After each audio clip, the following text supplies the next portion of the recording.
భారతదేశ చరిత్రలో ఎప్పుడు ఇంత పెద్ద ఫ్రాడ్ వినలేదు. చెప్దాం ఎందుకో.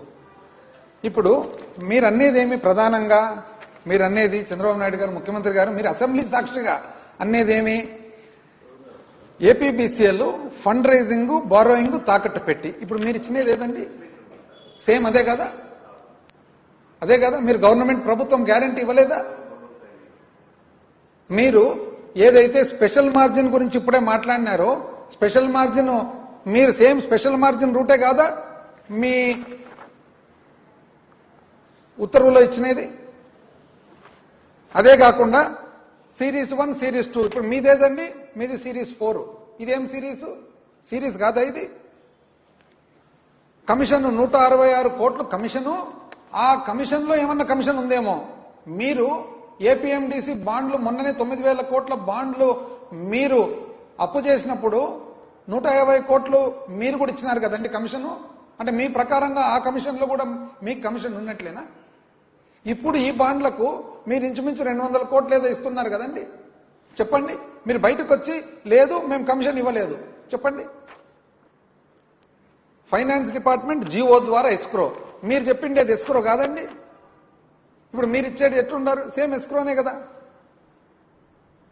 ఇది కూడా ఎస్క్రోనే, ఇది స్పెషల్ మార్జినే, ఇది కమిషనే. మరి మీరు మీ నోట్తోనే చెప్తున్నారు. ఏమని చెప్పినారు? ఇందులో మేము చేసిన అప్పులో 15,114 కోట్లు సంక్షేమానికి వాడినామన్నది ఒక్కటి మీరు మంచి చెప్పినారు. మీరేమన్నారు? అసెంబ్లీ సాక్షిగా 15,114 కోట్లు సంక్షేమానికి వాడినారు, వెల్ఫేర్కి వాడినారు. 3,876 కోట్లు మాత్రము అసలు వడ్డీ కట్టేదానికి వాడినారు ఈ డబ్బులు అన్నారు. అదొక్కటి మీరు బాగా చెప్పినారు. ఎందుకంటే మీరు ఇంతవరకు చేసిన అప్పులో మీరు 9,000 కోట్లు ఏపీఎండిసి బాండ్స్ ద్వారా చేసినారు. ఇప్పుడు మీరు 5,750 కోట్లు చేయబోతున్నారు. వివిధ అప్పులు మీరు చేసినారు కార్పొరేషన్ల ద్వారా. ఎక్కడే గాని మీరు సంక్షేమానికి అని చెప్పినారా?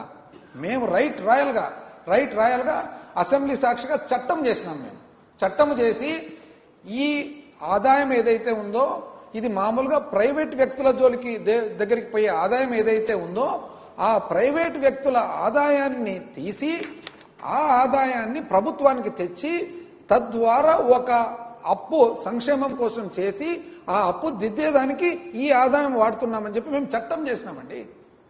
ఉదాహరణకు సామాన్య మానవునికి అర్థం కావాలంటే 2019లో మేము ప్రభుత్వం ఏర్పాటు చేసుకోక ముందు ప్రైవేట్ వ్యక్తులు మత్తు పానీయాలు మందు అమ్మేవాళ్ళు.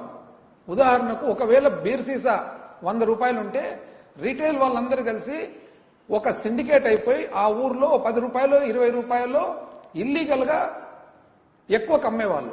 అది ఎంత ఎక్కువ అమ్ముతున్నారని చెప్పి మేము కనుక్కొని అది ఒక కొత్త పన్ను అంటే ప్రైవేట్ వ్యక్తులకు పోయే 10-20 రూపాయలు ఏదైతే ఉందో దాన్ని ఒక పన్నుగా చేసి దాని పేరు ఏఆర్ఈటీ అని పెట్టి ఆ ఏఆర్ఈటీ ద్వారా మేము సంక్షేమం కోసం చేసిన అప్పుకు డబ్బులు కట్టాం. అంటే ప్రైవేట్ వ్యక్తులకు పోయే డబ్బులు ఏవైతే ఉందో దాన్ని ఒక పన్నుగా సృష్టించి ఆ పన్ను ద్వారా పేదవాని సంక్షేమానికి సంబంధించిన ఖర్చును మేము అప్పు దిద్దుతున్నాం. అదేవిధంగా స్పెషల్ మార్జిన్ అనేది తర్వాత ఏపీబీసీఎల్ ద్వారా స్పెషల్ మార్జిన్ అనేది కంపెనీకి ఏర్పాటు చేసి ఆ ఏర్పాటు చేసిన స్పెషల్ మార్జిన్ ద్వారా మేమన్నా సంక్షేమం పెట్టినాం. మీరు ఎక్కడ పెట్టలేదు. అసలు సంక్షేమం అనే పదమే వాడలేదు. మీరు ఏమిటికి వాడుతున్నారు? మీరు ఈ అప్పంతా కూడా ఏమిటికి వాడుతున్నారు? ఒక్కసారి వైట్ పేపర్ రిలీజ్ చేయండి. మీకు ఎట్లా వైట్ పేపర్లు అంటే చాలా ఇష్టం కదా. మీరు దాదాపు 70,000 కోట్లు కార్పొరేషన్ల ద్వారా ఇటీవల 1.5 సంవత్సరంలో 70,000 కోట్లు కార్పొరేషన్ల ద్వారా చేసినారు. మీరు దానికి వాడినారా? ఒక వైట్ పేపర్ చెప్పండి. మళ్ళా పైగా మీరేమన్నారు? Way forward. భారతదేశ చరిత్రలో ఇంత పెద్ద ఫ్రాడ్ ఎప్పుడు జరగలేదు. 45 సంవత్సరాల్లో నేను మొట్టమొదటిసారిగా ఇంత పెద్ద ఫ్రాడ్ చూశాను. మరి నాకు అర్థం కాదు ఏమంటే ప్రజలందరికీ ఇంత పెద్ద ఫ్రాడ్ అని మీకు తెలిసిన తర్వాత ఇంత పెద్ద ఫ్రాడ్ అని 45 ఏళ్ల చరిత్ర మీకు 75 ఏళ్ల వయసులో ఇప్పుడు మీరెందుకు చేస్తుంటారండి ఈ ఫ్రాడ్? ఎందుకు మీరు చేయాల్సి వస్తుంది ఈ ఫ్రాడ్? లేదా మీరు బయటకు వచ్చి చెప్పండి నేను ఆ రోజు ఫ్రాడ్ అని అనుకున్నా వైసీపీ ప్రభుత్వాన్ని జగన్మోహన్ రెడ్డి గారిని పొరపాటున ఫ్రాడ్ అని చెప్పినా అది ఫ్రాడ్ కాదనన్నా చెప్పండి. లేదా తప్పని పరిస్థితి నేను కూడా ఫ్రాడ్ చేస్తున్నానన్నా చెప్పండి. రెండిట్లో ఏదో ఒకటి.